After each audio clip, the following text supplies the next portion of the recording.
बहू ने बनाई पहली रसोई में 2 मिनट में 10 तरह भरवा। हमारी तरफ से तो रिश्ता पक्का समझिए, अब से आपकी बेटी हुई हमारी। हमारी तरफ से भी रिश्ता पक्का समझिए। अब जब रिश्ता पक्का हो ही चुका है तो एक बार लड़का लड़की को भी आपस में बात कर लेना चाहिए। हाँ, क्यों नहीं। सुनीता बेटा, सुधीर को छत पर ले जाओ। सुनीता सुधीर को छत पर ले जाती है और अब दोनों आपस में काफी बात करते हैं। मुझे आपसे बात करके काफी अच्छा लगा। वैसे सुनीता जी, आपको खाने में क्या पसंद है? मुझे तो बाहर का फास्ट फूड काफी पसंद है। मैं तो आए दिन पिज्जा बर्गर खाती रहती हूँ। आपको क्या पसंद है, घर का खाना या बाहर का खाना? मुझे तो बाहर का काफी पसंद है, लेकिन मैं ज्यादातर घर का ही खाना खाता हूँ और उसमें भी मुझे भरवा सब्जी काफी पसंद है। आपको पता है, आए दिन हमारे घर में कोई ना कोई भरवा सब्जी बनती रहती है। क्या आपको भरवा सब्जी बनानी आती है? मुझे नहीं आती, पर मैं सीख लूंगी। सुनीता सुधीर भी एक दूसरे को पसंद कर लेते हैं और अब कुछ ही महीनों में उनकी शादी हो जाती है और आज सुनीता के ससुराल में पहली रसोई की रस्म होती है। सुनीता घर के सारे कामकाज बड़ी फुर्ती से किया करती थी। भरवा सब्जी को जहां बनने में आधे से पौना घंटा लग जाता है, वहीं सुनीता जल्दी जल्दी हाथ चलाकर कुछ मिनट में भरवा करेला और मिर्च बनाकर सभी को देती है। सुनीता बहू, तुम्हें तो भरवा सब्जी काफी अच्छे तरीके से बनानी आती है। मैं तो मसाले में सिर्फ हल्दी मिर्च और नमक ही डालती हूँ, लेकिन तुमने तो काफी तरह के मसाले डाले इन भरवा सब्जी में। बहू ने आज चटपटी भरवा सब्जी खिलाकर मुझे अपने गांव की याद दिला दी है। मैं तो अपने गांव में बिल्कुल ऐसे ही चटपटी भरवा सब्जी बनाती थी। आप लोगों ने एक बात नोटिस की, अभी कुछ देर पहले ही भाभी ने हम लोगों के लिए चाय नाश्ता बनाया था और इतनी जल्दी भरवा सब्जी भी बना दी। मानना पड़ेगा। सारी काम 2 मिनट के अंदर कर देती हूँ। आप लोग खाना खाइए, मैं और गर्मा गर्म रोटियां लेकर आती हूँ। सुनीता अब कुछ दिनों तक खाने में लगातार भरवा करेला, मिर्च, परवल और भरवा बैंगन जैसी सब्जी बनाती है, जो सभी को काफी अच्छी लगती है। पहले तो 2 से 3 दिन में एक बार हमारे घर में भरवा सब्जी बनती थी, लेकिन जब से तू आई है, जब से हर रोज भरवा सब्जी बनने लग गई है और अब तो उसका स्वाद भी हमारी जुबान पर ऐसा बैठ गया है कि अब तो कुछ और खाने का मन ही नहीं करता।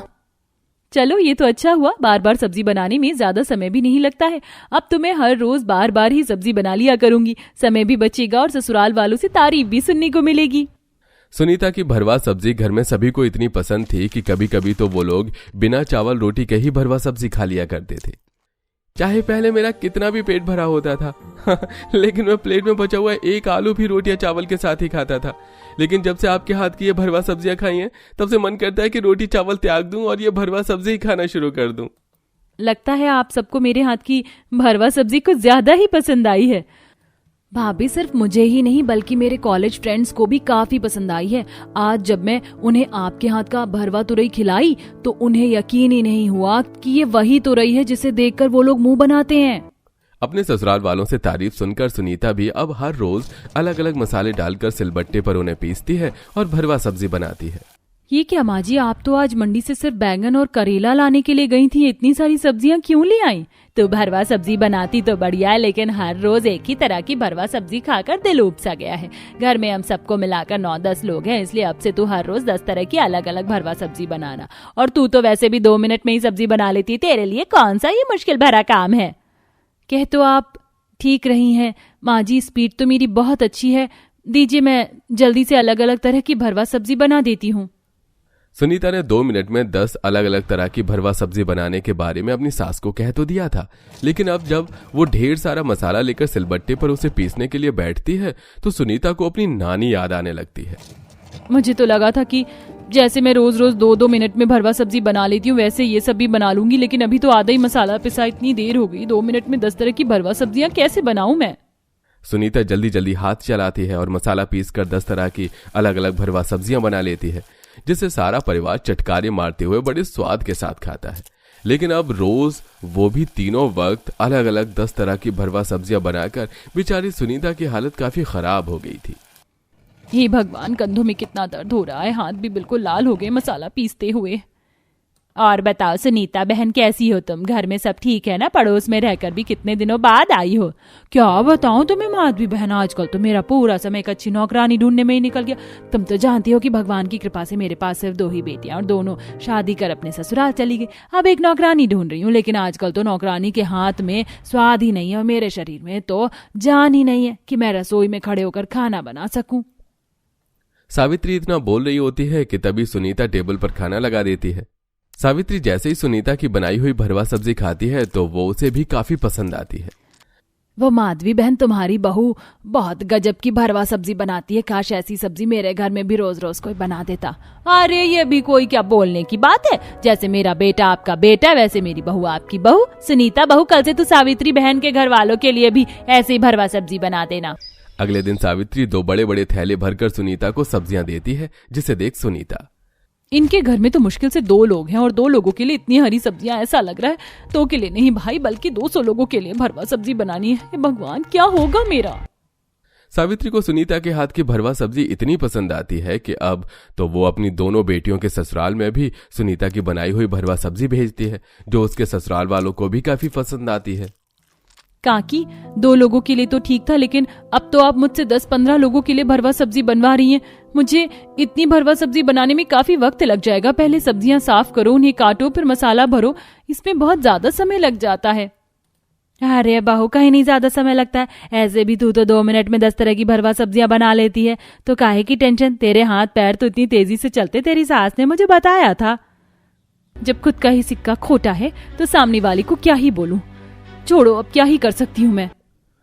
रोज रोज सिलबट्टे पर ढेर सारा मसाला पीसते पीसते बेचारी सुनीता के हाथों में छाले पड़ चुके थे, जिससे उसे रात भर काफी ज्यादा जलन होती थी। आज तो हाथों में कुछ ज्यादा ही जलन हो रही है। बर्फ लगा लिया, नारियल का तेल भी लगा लिया, लेकिन जलन कम होने का नाम ही नहीं ले रही है। तो कौन कहता है तुम सिलबट्टे पर मसाला पीसो? घर में 2 मिक्सर हैं, उनका इस्तेमाल क्यों नहीं करती हो? मैंने एक दिन मिक्सर में ही मसाला पीसा था, लेकिन किसी को भी उस दिन सब्जी पसंद नहीं आई। अब सभी को सिर्फ सिलबट्टे पर पसी हुई मसाले का ही भरवा सब्जी पसंद आती है। सुधीर को अपनी पत्नी की ऐसी हालत देख उसके लिए काफी बुरा लगता है, लेकिन था तो वो भी भरवा सब्जी का शौकीन, इसलिए वो कुछ नहीं करता और ऐसे ही अब कई दिन गुजर जाते हैं। अरे सुनीता बहू, ले आई तू सब्जी? आज तो बढ़िया खुशबू आ रही है इसमें से। यह ले, काम कर, मैं लौकी भी लेकर आ गई हूँ, अब तू भरवा लौकी भी बना दे। काकी, भरवा लौकी थोड़ी ना बनती है। आप तो हर चीज में मसाला भरवा भरवा कर उसे भरवा सब्जी बनवा रही हैं। ये तो हर सब्जी के साथ नाइंसाफी हो गई। अरे कुछ नहीं होता, अब शादी तुरई की सब्जी तो बड़ा बुजुर्ग भी हाथ नहीं लगाता। जल्दी से बना दे, मेरी बेटी के बच्चों को तेरे हाथ की भरवा सब्जी काफी पसंद आई है। आज उन्हें मैं भरवा लौकी की सब्जी खिलाऊंगी। रोज रोज भरवा सब्जी बनाकर सुनीता काफी थक चुकी थी, इसलिए आज वो जानबूझकर खाने में सबके लिए दाल चावल बनाती है, जिसे देख, ये क्या बहू, तूने आज सिर्फ दाल चावल बनाए? भरवा सब्जी कहाँ है? एक काम कर, जाकर तू भरवा भिंडी बना ले। माँ जी, दाल चावल के साथ तो आलू का चोखा अच्छा लगता है, ना कि कोई भरवा सब्जी। हमारे घर में तो दाल चावल और आलू का चोखा ही बनता है। बहू, तूने पहले कभी खाया नहीं है ना, मेरी बात मान कर तो देख। बेचारी सुनीता रोते हुए रसोई में जाती है और इस बार बर्तन पटक पटक कर भरवा सब्जी बनाने लगती है। रोज रोज भरवा सब्जियों खा खा कर सुनीता के ससुराल वाले तो काफी ज्यादा खुश थे, लेकिन वहीं पड़ोस में रहने वाली सावित्री और उसके पति की हालत काफी खराब हो जाती है और वो लोग हॉस्पिटल जाते हैं। जब ये बात सुनीता के घर वालों को पता चलती है तो वो सब फौरन अस्पताल जा पहुंचते हैं। अरे डॉक्टर साहब, सावित्री बहन और उनके पति सोमनाथ ठीक तो है ना? अब उन लोगों की उम्र हो चुकी है। इस उम्र में इंसान को सादा सिंपल खाना खाना चाहिए। वो रोज चटपटे मसालेदार खाना खाते थे, तभी तो आज वो अस्पताल में एडमिट है। और बुजुर्ग ही क्यों, बच्चों और जवान लोगों को भी कम तीखा मसाले वाला ही खाना खाना चाहिए, वरना आने वाले समय में हॉस्पिटल पेशेंट से भरे हुए मिलेंगे। हम भी तो रोज उन लोगों की तरह ही कितनी तरह की भरवा सब्जियां खाते हैं, उसमें इतने सारे मसाले और तेल होता है। कहीं हम लोग भी हॉस्पिटल में एडमिट हो गए तो मैं तो अभी से ही देख रहा हूँ इस खाली बेड पर कुछ महीनों बाद मैं ही लेटा हुआ ना मिलूं। शुभ शुभ बोलो भैया, मेरी तो अभी उम्र ही क्या है। मुझे तो वैसे भी मॉडलिंग करना था और मॉडल के लिए तो सारा खाना मना होता है। भाई, आज के बाद मैं कभी नहीं खाऊंगी। सावित्री और उसके पति की हालत देख पूरे ससुराल वाले काफी डरे हुए थे और उन सभी को भी अब अपनी सेहत से एकदम काफी ज्यादा प्यार हो गया था और अब वो सब रोज रोज भरवा सब्जियां खाना छोड़ देते हैं। सबसे ज्यादा खुशी किसी को हो या ना हो, लेकिन सुनीता को काफी ज्यादा थी। अरे माई, मेरे से तो काम ही नहीं हो रहा, लेकिन करना पड़ेगा। उसका नाश्ता भी तो बनाना है। माँ, मेरे को लेट हो रहा है, पता है ना, आज मेरा एग्जाम है। आपने अभी तक मेरा ब्रेकफास्ट बनाया या नहीं?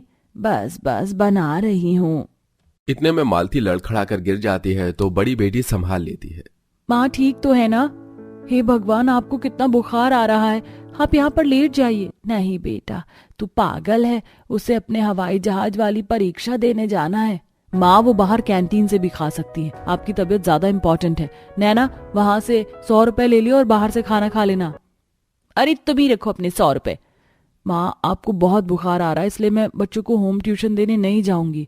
नहीं बेटा तू जा, सारी कमाई तो नैना की पढ़ाई में लगा दी, अब जाएगी नहीं तो कैसे काम चलेगा। माँ मेरे लिए काम जरूरी है लेकिन आपसे ज्यादा नहीं, पर ये भी ठीक है, घर में पैसे की कमी हो जाएगी। फिर नैना अपने एग्जाम देने चली जाती है। वहीं समृद्धि की पैड वाले फोन से फोन करके होम ट्यूशन वाले 4-5 बच्चों को घर बुला लेती है, जहां वो बच्चों को पढ़ाती भी है और अपनी माँ का बुखार में ख्याल भी रखती है। माँ आपको ठीक लग रहा है या नहीं?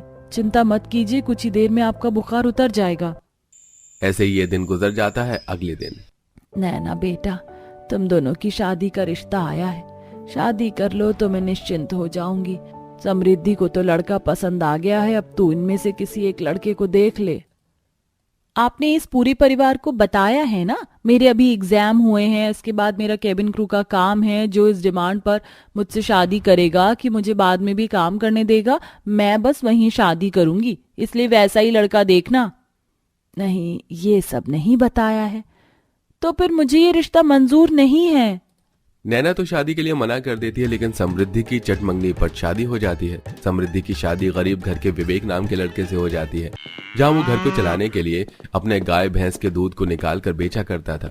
वहीं शादी के बाद समृद्धि उस तबेले को संभालती थी। एक सुबह वो गाय भैंस को बाहर से चारा लाकर चारा खिलाती है।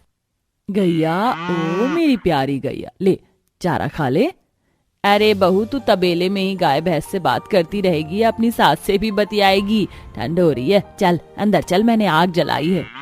माँ जी आप ठंड में क्यों आई? यहाँ पर अभी मुझे इन दोनों को नहलाना है, तबेला साफ करना है, क्या फायदा? हाथ गर्म करके जब पूरा काम हो जाएगा मैं तब आ जाऊंगी। ओहो, तू कितना सोचती है, सच में तेरे जैसी बहू पाना आज के जमाने में बहुत बड़ी बात है। ये कहकर सुशीला आग के पास बैठ जाती है और समृद्धि अपने काम में लग जाती है। ऐसे ही समृद्धि अपने गरीब ससुराल में खुश रहती है और वहीं अमीर घर का रिश्ता आते ही नैना भी तैयार हो जाती है। शादी के बाद जैसे वो ससुराल में आती है तो उसके फोन पर ईमेल आता है, जिसे देखते ही नैना खुशी से उछल पड़ती है। Oh my God, I can't believe कि सच में मेरा सपना पूरा हो गया और मैं कैबिन क्रू बन गई। वाह नैना, फाइनली तुम्हारा ड्रीम पूरा हुआ। देखा बहू, तुम्हारा पहला कदम रखते ही तुम्हारा सपना पूरा हो गया। ये तो है माँ जी, कल से मैं फ्लाइट अटेंड करूंगी।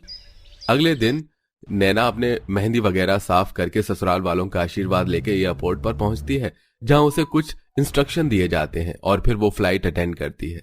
इस तरह ठंड में भी दोनों बहनें अपने अपने काम में लगी रहती हैं और महीना बीत जाता है। इसी बीच गरीब मालती को अपनी दोनों बेटी की याद आती है। नैना से मिले मुझे पूरा 1 महीना हो गया है और समृद्धि से तो मैं 2.5 महीने से नहीं मिली। आज मैं दोनों बहनों से मिल कर आती हूँ, लेकिन सबसे पहले नैना के पास जाऊंगी, कहीं उसकी फ्लाइट निकल गई तो। गरीब मालती ठंड में ठिठुर कर फटा हुआ स्वेटर पहनकर एयरपोर्ट पर पहुंच जाती है, जहां उसकी बेटी दूसरे स्टाफ से बात कर रही थी कि आवाज लगाती है। नैना बिटिया, इधर देख, मैं आई हूँ, तेरी माँ तुझे मिलने आई है नैना। अरे यहाँ हूँ मैं, देख तो नैना। ओहो माँ, आप यहाँ क्या कर रही हैं? गाइस प्लीज एक्सक्यूज मी, मैं अभी आती हूँ। ये तुम्हारी मॉम है ना? कितनी गरीब और फटे हाल में आई हैं, खुद तो अमीर बनकर रहती हो और अपनी माँ को ऐसे रखती हो, कैसी बेटी हो तुम। नैना को ये बात सुनकर बहुत शर्म आती है और वो अपनी माँ के पास जाकर चिल्लाने लगती है। माँ, आपको किसने कहा था यहाँ पर आकर मेरा नाम जोर जोर से चिल्लाने के लिए? आपको दिखाई नहीं देता प्लिक प्लेस है? और ये कैसे कपड़े पहन कर आई हो? मेरे फ्रेंड के सामने मेरी नाक कटवाती। जब आप यहाँ पर आ रही थी तो थोड़ा ढंग की बनकर आती ना, लेकिन नहीं, आपको तो मेरी बेइज्जती करनी है मेरी काम वाली जगह पर आकर। अब यहाँ से चली जाइए, मुझे यहाँ पर मेरा काम करने दीजिए। मुझे तो लगा था शादी के बाद अपनी माँ से मिलकर तुझे खुशी होगी और मैं तुझे यहाँ वो क्या बोलते हैं सरप्राइज देने आई थी, पर तूने तो मुझे ही सुना दिया। हमेशा से तुझे अपना काम प्यारा लगा है। हाँ जाइए। मालती रोते हुए अपनी गरीब बेटी के घर पहुंचती है, जहां वो ठंड में तबेली की सफाई कर रही थी, गाय भैंस को चारा खिला रही थी। मेरी बच्ची, काम कर रही है तू?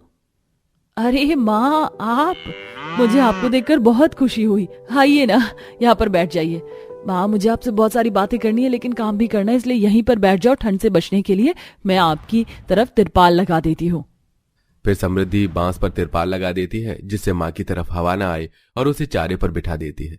साथ ही बात करते हुए अपना काम करती है, गोबर उठाती है। बस थोड़ी देर माँ, मेरा काम हो गया है। और बताइए कैसी हैं आप, और नैना कैसी है? आप मिली उससे? कैसा चल रहा है काम उसका?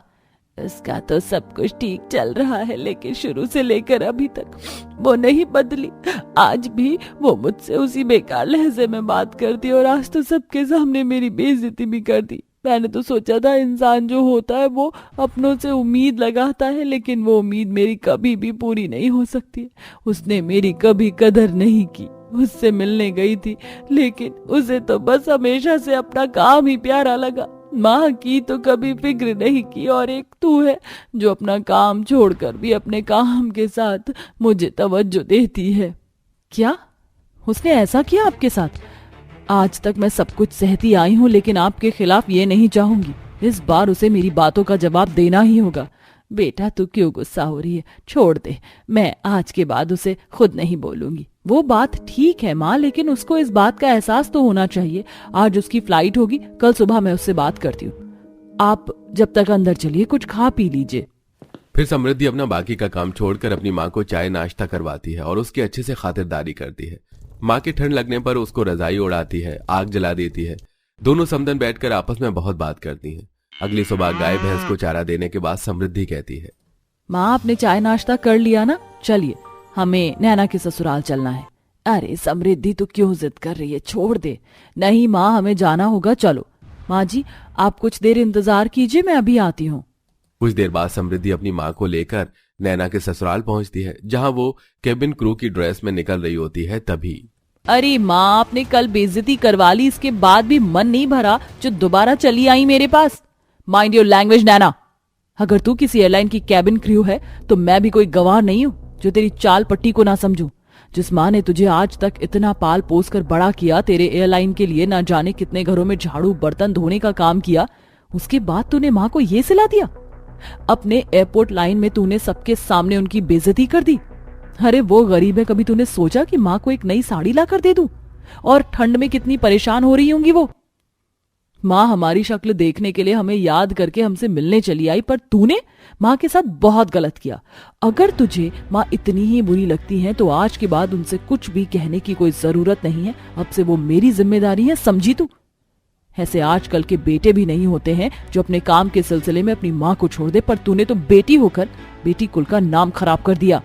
ये मैं क्या सुन रही हूँ बहू? तूने अपनी माँ के साथ ऐसा किया तो हमारे साथ भी ऐसा करेगी बाद में? या फिर ये सब तेरे पैसों के घमंड की वजह से हुआ है? समृद्धि की बात सीधा नैना के दिल पर लगती है और वो अपनी माँ के सामने खड़ी होकर माफी मांगने लगती है। माँ, मुझसे गलती हो गई। माँ, मुझे माफ कर दीजिए। मैंने आपको बिना कुछ सोचे समझे इतना भला बुरा कह दिया, जबकि आपने तो मेरे लिए हमेशा कुछ ना कुछ किया है। मैं कैसे इतनी बिगड़ गई, मुझे पता ही नहीं चला। माफ कर दो, मैं आगे से ऐसी गलती कभी नहीं करूंगी। अपने काम से ज्यादा आपको ऊपर रखूंगी। तुझे अपनी गलती का एहसास है, मेरे लिए यही बहुत है। इसलिए अपने काम के आगे मुझे चुनने की कोई जरूरत नहीं है। थैंक यू माँ। पैसों की पट्टी नैना की आंखों पर से उतर जाती है। अपनी गलतियों के एहसास के बाद वो अपनी माँ से माफी मांगकर उसका बहुत अच्छे से खातिरदारी करती है और दोनों बहनें माँ के साथ कुछ दिन मायके में खुशी खुशी बिताकर वापस ससुराल चली जाती हैं।